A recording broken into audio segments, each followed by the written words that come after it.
Mafia अवैध जमीनों की प्लॉटिंग करके उन्हें बेच रहे हैं।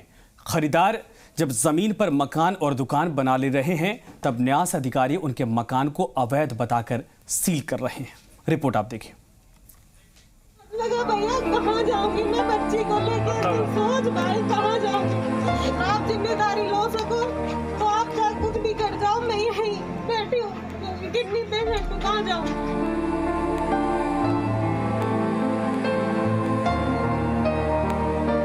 इतना तो रहम कर लो कि गरीबों का कोई नहीं है इस दुनिया में। इन चीखों को कोई सुनता है क्या?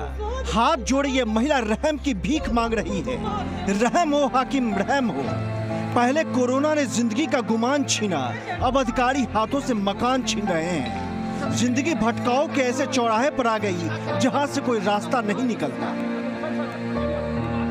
अब मेरी जिम्मेदारी लो कि हाँ ठीक है, तुम मर जाओ यही बात, तो आप कुछ भी कर जाओ। आप अधिकारी हो, आप सब कुछ कर सकते हो, आप सब कुछ कर सकते हो, क्योंकि हम आम जनता है, हम गरीब हैं, कुछ बोल नहीं सकते।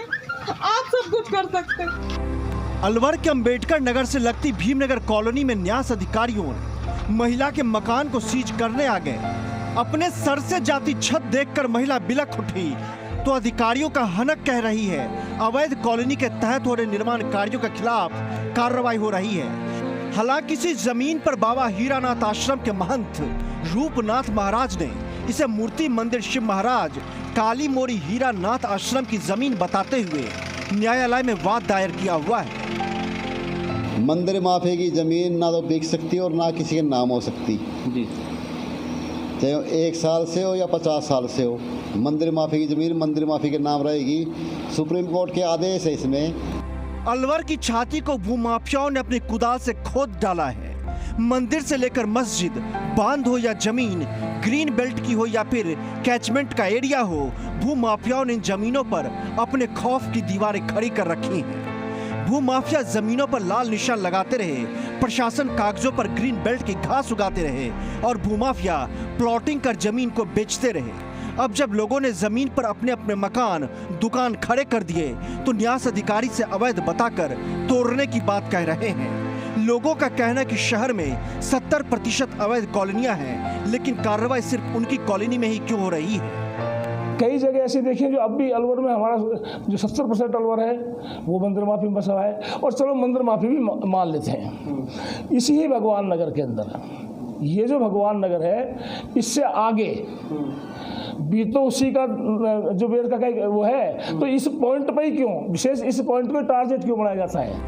इस मामले में सीनियर एडवोकेट धर्मवीर अग्रवाल का कहना है कि मंदिर माफी जमीनों पर 1955 में राजस्थान काश्तकार अधिनियम के तहत जमीन पुजारियों या काश्तकारों के नाम इंतकाल जरूर चढ़ गए, लेकिन मूर्ति मंदिर माफी जमीन हमेशा वही रहेगी। इस तरह भूमाफियाओं का जमीनों पर प्लॉटिंग कर बेचना गलत है।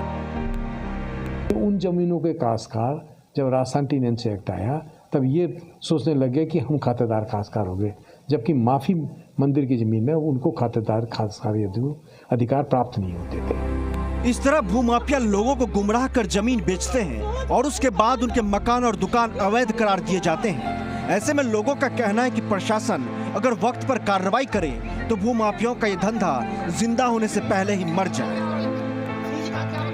अलवर शहर के आसपास लगती हुई जमीनों पर आज भूमाफियाओं का कब्जा इस कदर है कि चारों तरफ अवैध कॉलोनियां काटी जा रही हैं। मंदिर माफी की जमीन हो या फिर नदी नाले और जोहड़ की जमीनों को भी भूमाफियाओं ने नहीं बख्शा। अधिकांश बांध और कैचमेंट एरिया में भी आज अवैध प्लॉटिंग यहां पर देखी जा सकती है। जुगल गांधी, जी मीडिया, अलवर।